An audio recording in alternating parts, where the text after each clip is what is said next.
Oh, disuwitani sesep ngelmune. Nggih ta? Anggere neng pendhita sing digdaya parani sesep ngelmune. Anggere ana niki ya seneng kesenian. Anggere ana wiyaga sing pinter parani sesep ngelmune. Anggere ana sinden sing apik parani ayo tak totok kowe. Arep muni apa? Njaluk ajar cara sindenan. Sesep ngelmune. Niki kula hafal ku sampean, aku lho ya hafal karo sampean. Mbaya saniki sithik edhing. Rasa nganggo nesu. Kayu jati kula tegore sampean ngiklaske. Nek ana walate piye? Lho, nek ana walange digusah. Nek ana walate, lho, piye ta iki? Niku malah justru ayo do digoleki. Niku nek direnteng sak renteng 70.000. Budek. Hah? Budek. Budek piye? Sing dingendikake Koko Prabu nek ana walate. Lah krungu ku walange. Wong kok kupinge mulane ora sasok kokean nganggo. Kuwi apa kuwi ngono kabele barang kuwi. Niki no, iya dicopot. Wah, ya karang ket mau tak nggoni headset. Gareng lewe matur kesuwen tak tinggal ngrungokke Nila Karisma. Ah jelek aku ndelok wong ngomong-ngomongan iki males ya aku. Ngoten. Dadi sampean kudu ikhlas, ora usah werna-werna. Kelabuane bapak zaman semono, nggih mboten sampean kelingan mboten? Kelingan mboten? Nonton adon-adon jago nganti Petruk gendong, sampean gendong Ndara Narayana, mung kepengin cedhak karo gelanggang. Kawat janget sinencang supaya iso nonton adon-adon ron. Anu sinten niku Surati Mantra karo Bratasena. Aku sampean saniki orang ngelingi labuhane bapak. Aku wis kandha karo kowe. Nek ning walate piye? Bapak wis saguh nyoba walate.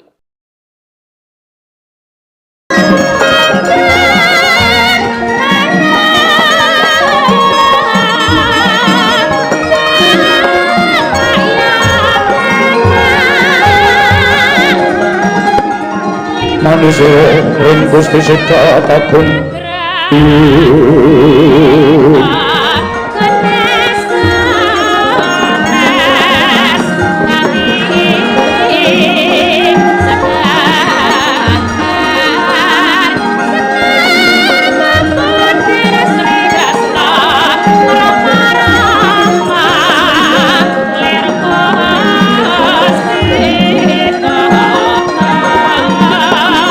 Sita Kagung ing marmoto kedha tansah kadya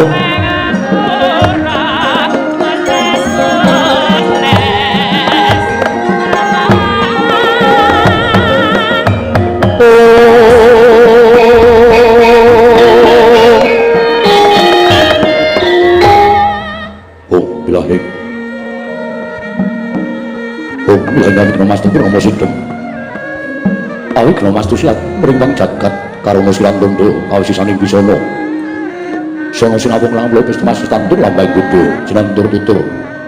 Padela tulat-tulat melat ing paradya minusita apa pameskara karana diutup ing jaman Purwa. Pinati tameng lalu tomang keteka pasraning gubita tanggung rembleng merambang patumpa-tumpa marma panggung sang Purwantata sebebya dumadining wayang Purwa. Turakaning kondhari narep ngruntuting basa dumengku nang Surasa yen Narasaya karaos. Mula cara angrasa wani ruhing diri rasa rumangsung rumangsani lur jalma ngilukaca jarwe sing nakuk caing carita dijemus gemelar jroning pageliran yaiku sejati ngamriksani pagelaran ringgih Purwa. Surya Candra ngarep yang Kartika pinurba kudrating kawasa sahari ratri hangi dari bawana purwatakeng dusina gilir kemanti teman dadi petanganing dina sasi warsi windu kang sarta abad tetukulan tangkar mangkar kaya suram guntur japating rembyak dadi padanging kutu-kutu walang atogo bulan wonom yang bulan toyo dadi branaan nampa wicalan padang terawangan nari sangbang rawing asa merbawani jagat mungging jagat witan tuk munguk-munguk mungging hanrane wiku rabang remangah lamun kaiksi ayah andilat bilato bumi saya dangu sumenu sangbang arko kados ngeblak kanan kiri ngabangis mujenar kaprabawan nari sangbang basonto panentu katun ijo royo-royo hamangku gunung ingkang biru moyo-moyo pucuking gunung kena melambet danu kasur ing prabancana lenggap lenggut nganti kaya gunung makuta mega tan watawis dangu selaing kawu adasi dene rasa kaya buga ngarep tegal sawai anglur seluruh tanah pedhete sinambi sesendonan sesindenan mikul garulukune anggiring raja kayane samanana pirembagan samara wangi sang Hyang Argasaya dangu saya inggil kados nari jagat wis kanten melok dening keblat papat lor kidul wetan kulon sinar jagat kang samrubut yudha perbut tejo perbut kekuwung parandiri dateng ing madani kekuwunging praja ing Mandura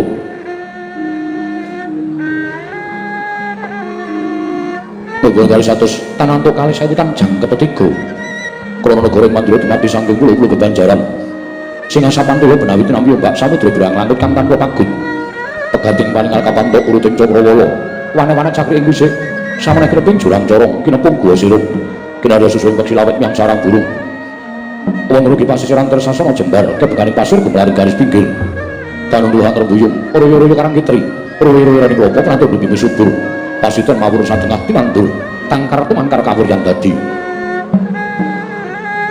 gunung-gunung panjangan hangrang sang langit linggak linggo lampeng itu yang menuju saking sendang-sendang wening tertane ini pinara para prawi tinampi waduk bindung-bindung kinarya hangreni sawah nyang pateganing Nara Kisma bakal pangulaing tetanen bebasan tantono desa cengkang kang sewa sadaya tinanduran tantura kang ora kapitan yo obat dari seladaling pasabinan yayah Rukmi Sari kang pinanggo Pertiwi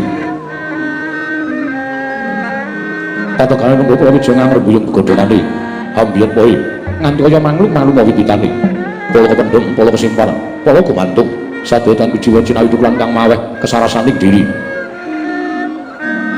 Inuni Rajaya ditewen sang sang reboko lamun jangat gelaring pangonan lamun manci serap surya samya mulih marang kandhangi dewi-dewi datana carane kandhang nganggo nancing palang labet tepi saking tindak durjana cuci samya sayek saiko kabdi akari lungguhing nusa bangsa duwe negari Mandura wana bumi banging gunung agung rineksa mrih lestari lan tumurun trah tumerah sadaya dadi regureganing lingkungan langkung-langkung lampun dadi naliti jalma sampe sampet ing gesanggeman sepen saking tindak sangsaya sinangsaya tebing lodo winodo ana namung samat sinamatan daya dinayan sawiji wis mapan jati ing siban ingkang priji temah wujud manunggaling cipta rasa karsa hambabar karya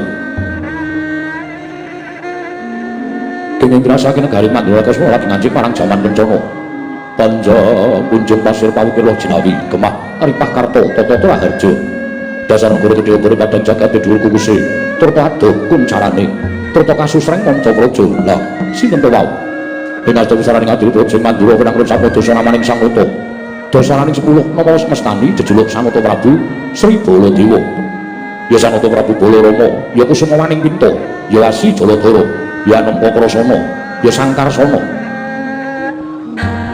Narendra gunung ngagungan kendhap naning jalma luhur dhateng tulung landhep tan kasring sesami Risa juga lenggah madaning dampar ora monto-monto sipatiku Bathara yayasan Hyang Bathara Brahma Jawantah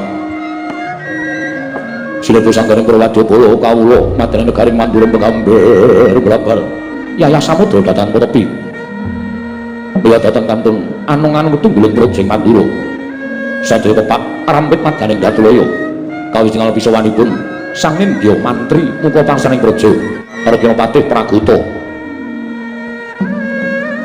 Nadyan keladuk ucul kumarucul parandene pinarta dening Sri Naranata angasta bawat minangka dados Rangkanata ing Mandura kana nggone wasis Pranata Tata Rakiting kawula sak negari Mandura milah ngrangkani Sang Nata Prabu Baladewa milah anggo kinasih saha cinaket dening Sri Buminata ing Mandura Prabu Baladewa ing andher blabar sangganing kang sami ngandhut sepo jejel riyel ora pepet pipit prasasat atau pandengkul datan poslo labet kadang amara sepo ing ana kabutat gendera entek umbul-umbul kekiter hangen danu yayanipun ing mangsa atur bae megar pintu jamur barat ing mangsa rendeng tumbak ing langap jati ngarang mangsa ketiga obro pisane Prawadya kula ing abrit kembal sami abrit yen Randra Kadya Giri pawoko ing seka kembal sami petak yen Randra Kadya kuntul sobeng ler-leran ing ijo kembal sami ijo yen Randra Kadya tetanduran kang tasih gumadung ing cemeng kembal sami langking yen Randra ngaku kaya gagak mung pasitran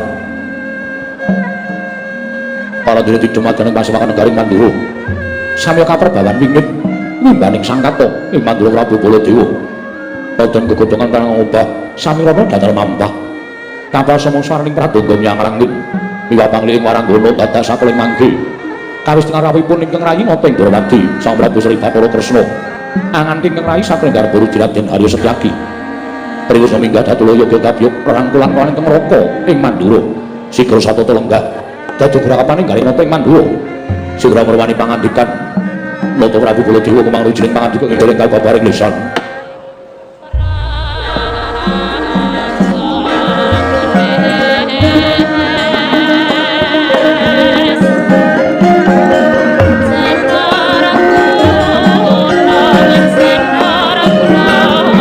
Bala Dewa Narpati Dewa Nareswara Kresna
Sretenon ning pasewakan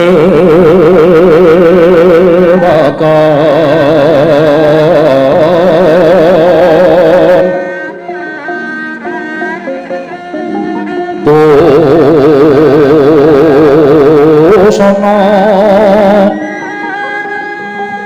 maneka warna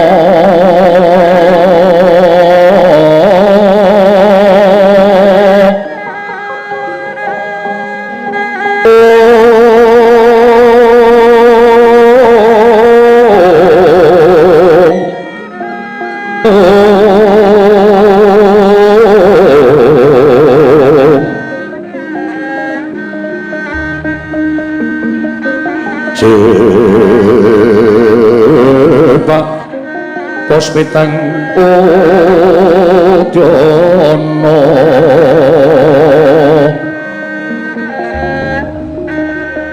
Nyang Pandra sawarama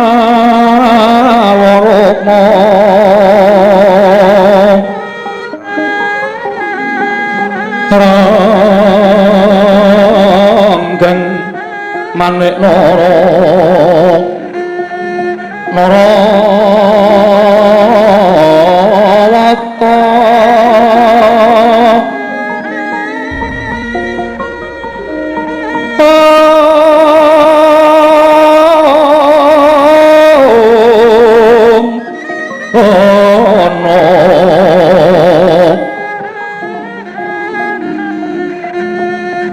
Bogo Prabanyo kang sumerat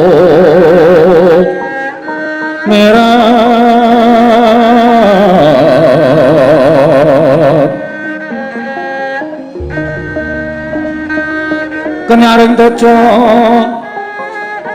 laliwaran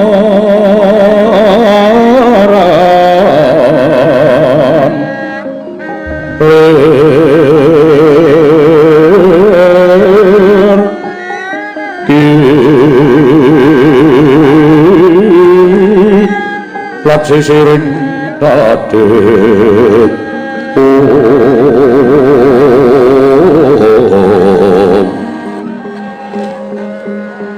wimbo kekanda mre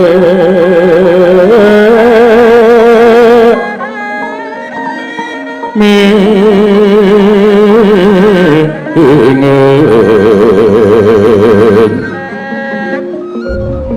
katiupen marwata mandhap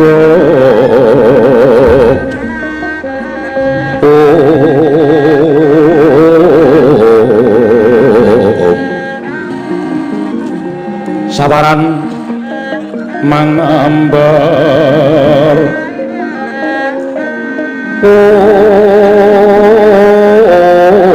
mas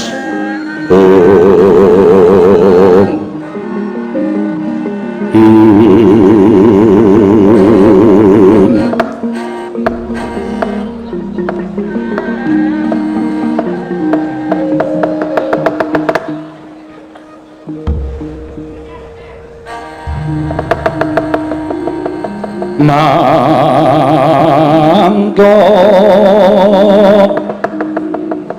darajating raja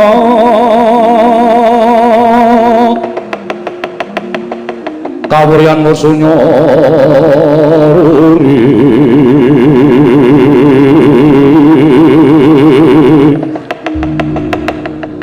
ora mangrehing ukara karna tanpa palupi atilar silastuti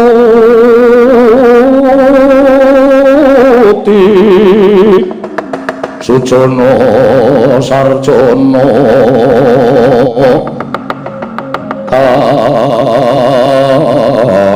kayun-yun kalatido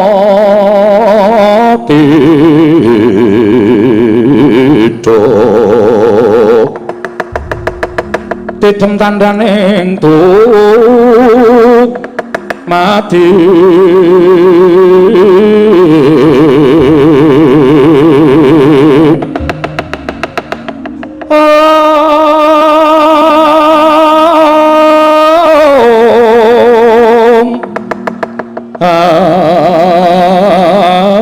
andayang rat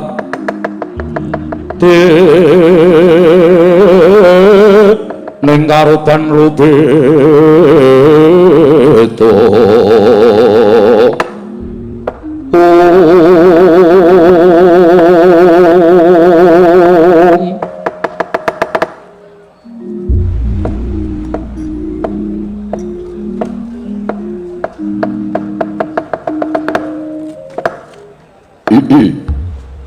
ya jagat Dewa Bathara ya jagat pangestu Ngara Padhik Indra Jaladewaku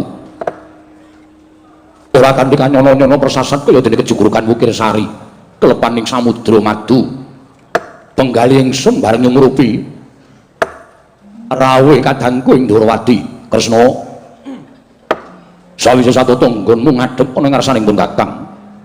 Rawuh ning kula sing Mandura, kadangipun Kakang Yai Prabu Ndrawati padha raja sapraptanira. Yai Prabu Kresna. Nun inggih, Koko Prabu.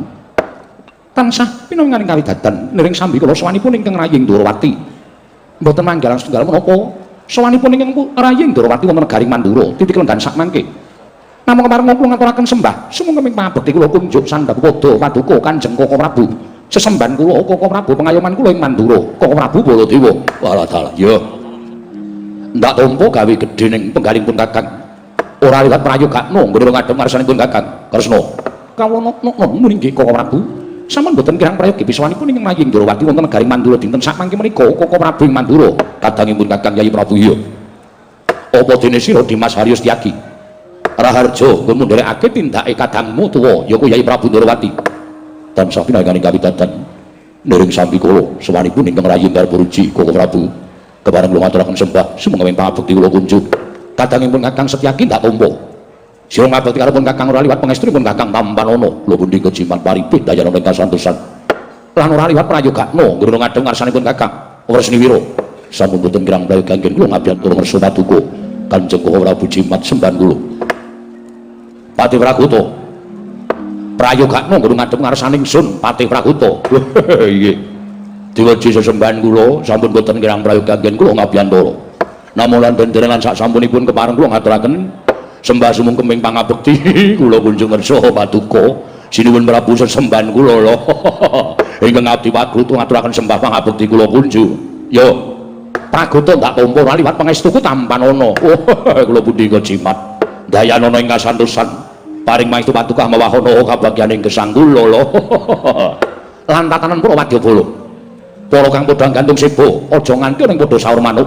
panjenenganing sumedya mbabarake wigatining pasewakan Patih Prakuta lho non menawi sampun paduka dawuhaken badhe kula candhi engko jimat sinuwun sembahan kula ing Mandura Patih Prakuta iya Kresna kula wonten pangandika ing dawuh Koko Prabu janur gunung kadingaren sira Yai Ndrawati rawuh ning Projeng Mandura mongko adat lumpuh ingkang wis kelakon pendak-pendak pun Kakang mesti sowan ning Projeng Ndrawati arang-arang Yai Kresna rawuh ana ing Praja Mandura nanging ora kaya sak gedhagan iki. Lah kok dadi sengkan-sengkan datan pepoyan. Prabaning sira Yai Prabu Ndrawati ana negara Mandura. Koko Prabu dene sowan kula mboten cecala ingkang saderengipun satemah damel kagat raos sing menggali paduka Kanjeng Koko Prabu ing Mandura. Kresna ora dadi ngopo ingkang salajengipun. Terus bapak niku nglakoni semedi kabeh para kawula kendo bali kabeh terus bapak turu teng papan niku dhewe. Malam Jumat kliwon nek mboten kleru. Esok-esok bapak niku wis tangi terus kula liwat ajeng tuku jenang nggih anak-anak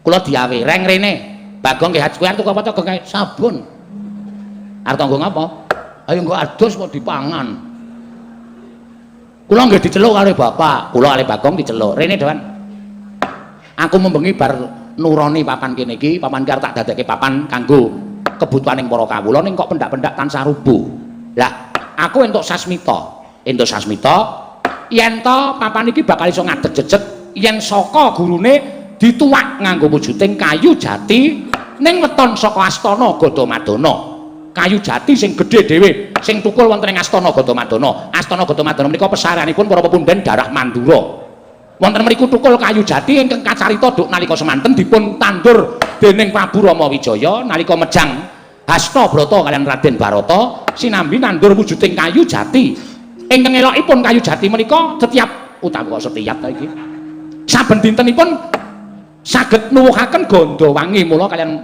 kawula sakiwa tengenipun dipun sebat kayu jati wangi lah menika keparingipun bapak badhe dipun suwun badhe dipun tegur menawi dipun apa badhe dipun pindah kinarya saka guru papan panggenanipun wewangunanipun bapak menika dipun bangun wonten ing Karang Kadempel menggah mekaten atur kula gandeng sak mangke ingkang gadahi kawogan astana Gadamadana menika sinuwun Prabu Mandura kepareng kula nyuwun sabda tama saing paduka menawi kepareng dipun paringaken ngaturaken panuring ingkang tanpa pepindhan dene mboten sebabipun menapa ala tanpa rupa bapak nika ya tau tate labuh tumrap negara Mandura tau tate nglabuhi negara Mandura ning nganti panjenengan nglalekke lelabuhane bapak ming disuwuni kayu jati wangi sing mapan teng astana Gadamadana kok ora dikeparengake punten-punten gunane bapak niku labu-labet karo sampeyan sikil dienggo silas-silas dienggo sikil nek ming disuwuni pambiyantu kaya ngoten kok ora kepareng maringaken Kemarin kula cumadung dawuh menggah dos pundi dawuhipun Ndara Baladewa dipun paringaken menapa mboten kula cumadung dawuh panjenenganipun Sinuwun Prabu Mandura.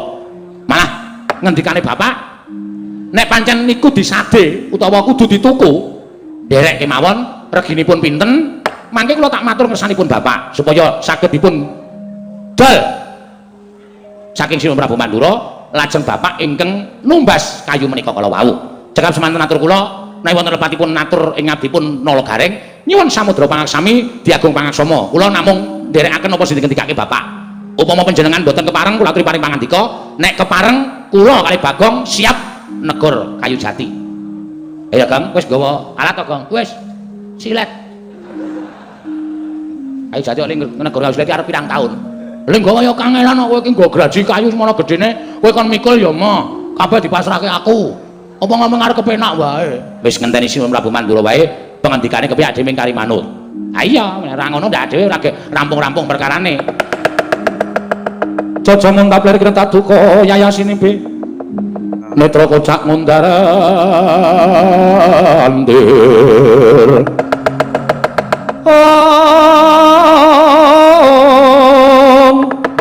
Hitepnya mangolon coko wadanane romberanang kaya kembang murawari sinabet tumrang segedeng bemedadahanane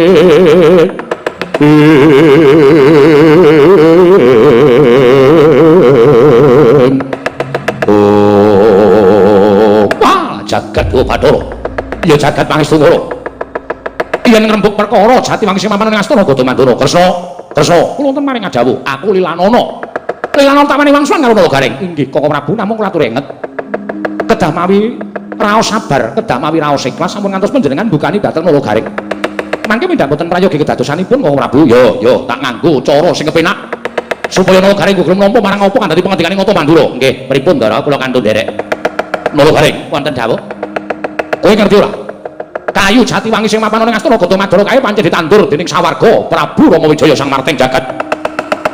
Selagine Kanjeng Hyang Basukesti wae. Kanjeng Rama Prabu Basudewa kabeh ora ana sing wani nyedak kelawan kayu Jatiwangi. Lah kok dadi lanyo-lanyo bapakmu bakal negor wujuding Jatiwangi iki karo sarana wewangunan ana ing Karang Kadempel. Kanthi cara mengkono nadyan tanpa kasengaja bapakmu wis ngina karo Baladewa. Bapakmu wis padha karo ngasorake derajate Baladewa. Mula kang sanga kuwi dina samengko mumpung durung aku nesu, mumpung durung aku duka, kowe bali. Bali yo. Bali pripun? Bali ngono karo bapakmu. Kon golek kayu jati liyane, ngendi-endi pirang-pirang. Aja kayu Jatiwangi. Kae pusaka tumraping negara Mandura. Nuwun sewu.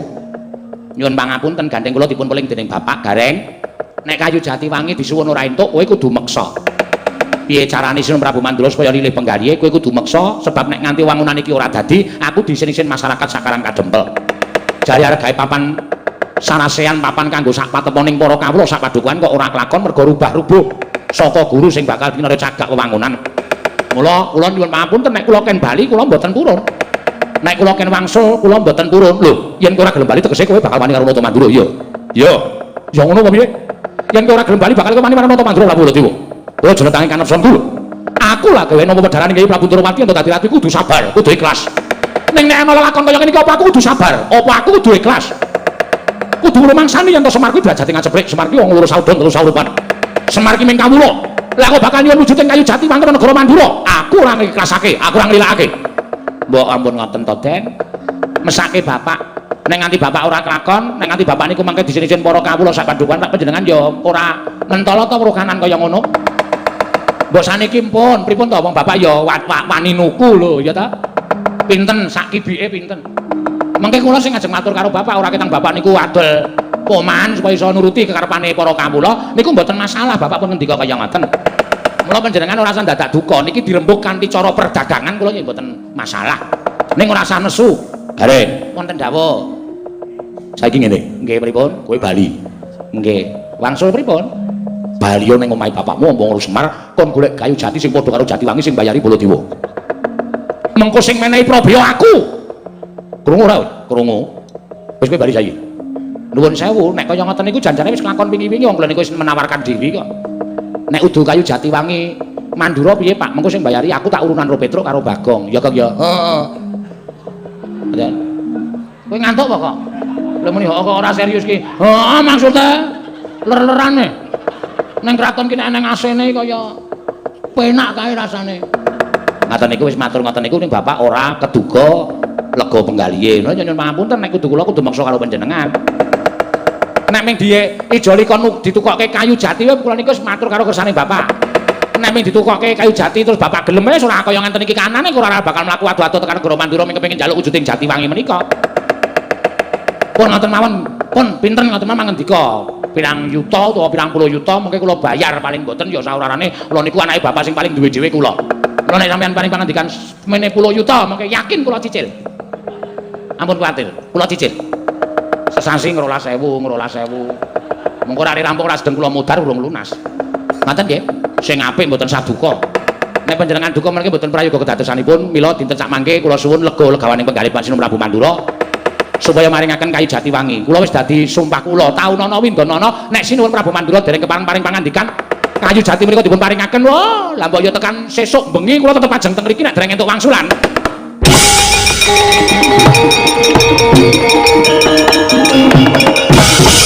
Manus maning jajaran iblis banget. Tampet-tampet mesuk ora kuat. Nggonku ngamah marang rasaku ingkang sebubal babal ora karu-karuan. Ing ngatasé Nata Mandura Prabu Dewa mung dicecamah karo wujuding kere sing jeneng Garek. Kowe saiki gelem minggat ora? Kowe gelem bali ora? Ora gelem bali karo ping Baladewa. Apa kelakon pira-pira kuat ngadahi Kyai Tenggara? Iblis banget.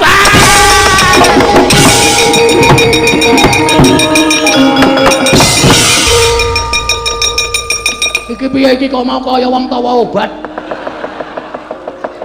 Kowe gelem mari ora? Ora gelem mari tuku rong botol. Pripun niki wau? Koko Prabu kok kados mekaten Kresna? Menengo dhisik. Aku ora butuh kok kandhani sabar. Aku ora butuh kok kandhani supaya aku ikhlas. Ning iki perkarane ngembet marang kalahindraning kadangmu ing Mandura Prabu Baladewa. Menungso ora tatanan. Sing bakal wani namah asmane Nata Mandura Prabu Baladewa. Ing ngatasé kuwi kayu jati pusaka kok dijaluk dirajate ngaceplek ning Semar kok bangun wangunan dadak nganggo kayu Jatiwangi. Niki ceritane sampean nesu to. Lho. Lah kena wis bengok-bengok ini kok. Oke. Ora masalah nek Gareng mang medeni melayu Gareng ora minggat, ora bali. Glandang Tenggara modar cenanang. Sampeyan ya ora tepo-tepo Gareng niku sikile becik mang getak-getak. Melaku iso kaya kelinci. Cekinang. Nika wacuwene ra jamak-jamak lagi tekan ngarepan nika. Suwele mlaku kok sak penake dhewe. Kowe bali kondoro bapakmu. Kondoro bapakmu rasa dadak ngame-ame bab sing ora sak mesine. Iki pusaka, ngerti, kula ngerti. Iki nek ora seru didoli seru arep gleleng wong. Kula wis ngerti nek kayu Jatiwangi niku pusaka niku kula wis ngerti. Sing nandur biyen Sang Prabu Rama Wijaya. Nganti tekan sepriki ora ana wong ogreh-ogreh, mergo niku kayu jati pusaka. Ngoten? Yo, nangke. Lah niki sing buta niku bapak. Sing buta niku bapak. Kula ora arep ngetok-ngetokke labuhane bapak. Kula ora arep pamer labuhane bapak. Ning sampean kudu eling, jaman sampean didelikke teng Widara Kandang teng Kademangan sapa sing ngomong? Hah? Sapa sing ngomong? Bapak saben dina nang Widara Kandang ngladeni karo sampean janam nom-noman sampean awan nang sawah, sore nang Tegal, bareng bengi mesti ngejak remi bapak, nggih to? Monggo ming dolanan ora nganggo dhuwit, ning sampean senenge ra jamak-jamak. Bapak ngladeni karo sampean ora ngerti wayah, pamrih men supaya sampean aja nganti konangan karo sing jeneng Kangsa Dewa. Sinundrawati kemutan mboten? Iya aku kelingan, nggih. Nom-noman sampean jenenge Kakrasana, niki Narayana. Niki ra tau nang omah wonge. Niki senengane lunga, anggere ana pendhita ampuh disuwitani sesep ngelmune. Nggih ta? Anggere ana pendhita sing digdaya parani sesep ngelmune. Anggere ana niki ya seneng kesenian. Anggere ana wiyaga sing pinter parani sesep ngelmune. Anggere ana sinden sing apik parani ayo tak cocok kowe. Arep muni apa? Njaluk ajar cara sindenan. Sesep ngelmune. Niki kula hafal ku sampean, kula ya hafal karo sampean. Mbaya saniki sithik edhing. Rasa nganggo nesu. Kayu jati kula tegore sampean ngiklaske. Nek ana walate piye? Lho, nek ana walange digusah. Nek ana walate, lho, piye ta iki? Niku malah justru ayo do digoleki. Niku nek direnteng sak renteng 70.000. Budek. Hah? Budek piye? Sing dingendikake Koko Prabu nek ana walate. Wah, lah krungu ku walange. Wong kok kupinge mulane ora sasok kokean nganggo. Kuwi apa kuwi ngono kabele barang kuwi? Niki no, iya, dicopot. Wah, ya karang ket mau tak nggoni headset. Gareng lewe matur kesuwen tak tinggal ngrungokke Nila Karisma. Ah jelek aku ndelok wong ngomong-ngomongan iki males ya aku. Ngoten. Dadi sampean kudu ikhlas, ora usah werna-werna. Kelabuane bapak jaman semono, nggih mboten sampean kelingan mboten? Kelingan mboten? Nonton adon-adon jago nganti Petruk gendong, sampean gendong Ndara Narayana, mung kepengin cedhak karo gelanggang. Kawat janget sinencang supaya iso nonton adon-adon ron. Anu sinten niku Surati Mantra karo Bratasena. Aku sampean saniki orang ngelingi labuhane bapak. Aku wis kandha karo kowe. Nek ning walate piye? Bapak wis saguh nyogo walate. Sampeyan ora usah dadak kuwatir. Pun saiki ngenten mawon, bangane kula ya kokean le mikir males. Ento ora. Kula gegor, kula boyong teng Karang Kadempel. Aku wis ngomong ket mau yen ora bakal tak wenehake. Kuwi pusaka, kuwi wujude wit nanging pusaka. Kuwi tinggalaning sesembahanku mbiyen. Mula sapa wae ora entuk caket karo Jatiwangi. Oh ya wis. Ya nek ora entuk ya wis. Nggih pun mboten apa-apa ning kula tak mulih. Mulya, karepku pancen kowe kudu mulih. Ah oke. Ning ditenono niki perkara niki tak kandhake Semar. Tak kandhake Semar yakin. Mar, opo? Ku rasa ditirokke ora. Ya men karangku ndadarani ngapusi e. Semar terus mbegogok teng arep omahane. Piye, Bagong? Kowe tak kongkon iso ora, Tole? Ngene, Pak, aku matur karo sampean. Kayu Jatiwangi dikukuhi karo Prabu Baladewa. Ora dikeparengake tok gawa ning Karang Kadempel, malah Prabu Baladewa ora eling kabecikanmu. Ngono, Pak. Prabu Baladewa. Kokrasana. Lah kok dadi aku njaluk kayu jati kowe kok ora diwenehake. Kaya ngopo? Tak sawange wujude Kokrasana. Terus mriki genteong. Terus ngadeg teng mriki niki sampean lenggah teng mriku. Karepmu piye? Aku ora basa karo kowe ora apa-apa. Tuwa Semar bangane Baladewa. Lah kok dadi aku mbiyen ki melu nandur mergo aku sing duduk lemahe Sinuwun Rama sing nandur kayu jati kuwi. Mula aku duwe wenang tumraping kayu jati kuwi. Lah kok dadi tak jaluk ora entuk. Baladewa ora pendonang-pendonong. Aku omong tenan karo kowe. Wah, setan iki Bagong kok dadi unek-unek aku. Karang tak nggo aling-aling marang unek-uneke sampean. Titenono, aku ngamuk nang Mandura. Ayo, sapa sing arep wani Semar? Kula tak takon. Arep wani wong kaya ngono nek muni nesu, sapa sing arep wani karo Semar? Ngoten. Nika wakile para kawula nika Semar niku elek kaya ngapa niku masyarakate akeh, genge pirang-pirang. Ngoten. Nika dipilih dadi dukuh Karang Kadempel ki blas ora mbayar sapa-sapa, ora maneh politik. Ngoten. Ming mergo Semar niku apik teng masyarakat. Cedhak karo masyarakat. Mula dadi dipilih dadi dukuh. Ngoten. Ora kaya dukuh Mandura kene. Pengen dadi dukuh sak wong nyeket. Mula tanda tangan ya 250 ayo silaka. Ngendi Bagong? Mandura niki. Iki didikane niku napa? Didikanku dengkulmu mocot kuwi. Lah kok dadi nek aku didikanmu sakarepku dhewe piye? Pun ngoten mawon paringke mboten. Wah, bakal wenehake. Nek mboten maringke tenan asli kula ora tumbak cucukan. Omongke Bapak. Kula tak ndelok Kyai Mandura semene sik wani karo Bapak sapa? Arep nuwun sewu, adi sampeyan niku titih Sang Hyang Bathara Wisnu. Ning mak kula takoni, kowe sampeyan wani karo Bapak? Sajeking urip aku ora bakal wani karo Semar. Lho, rungake. Ndara Sencaki wantun karo Semar? Ora, Bagong ora bakal wani. Rungake niki bendina gelut. Lho, niki wonten wong ngelokke Kresna dijotosi. Senenge gelut ora umum. Ning karo Semar wani apa? Ora. Mangkrungu mboten. Pragota wani karo Semar. Oh, modar po. Wah, Semar wong ampuh ora bakal wani. Rungake. Kowe wani karo Semar iki mboten. Oh, niku sing tau disenengi Semar ora wani karo Semar. Kok dadi sampe ajeng wani karo Semar ki nalare piye? Mbok aku ora urusan. Oh, kandhake tenan yakin ora gawe-gawe.